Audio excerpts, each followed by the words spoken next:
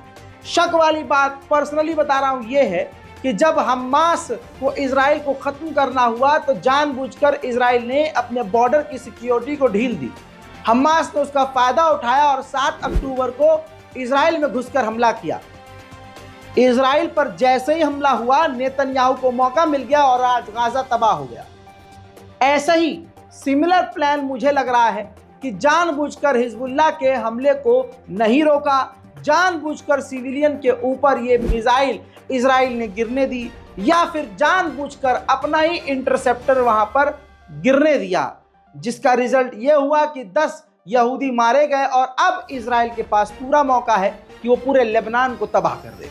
अब आने वाले कुछ घंटे और ख़तरनाक और खौफनाक हो सकते हैं हिजबुल्लाह के लिए। कहा यह भी जा रहा है कि यह हमला हिजबुल्लाह का था। हिजबुल्लाह जानबूझकर अब झूठ बोल रहा है, क्योंकि इजराइल ने अभी कुछ घंटे पहले जब अटैक किया हिजबुल्लाह पर, तो ये 3 हिजबुल्लाह के सीनियर कमांडर मारे गए।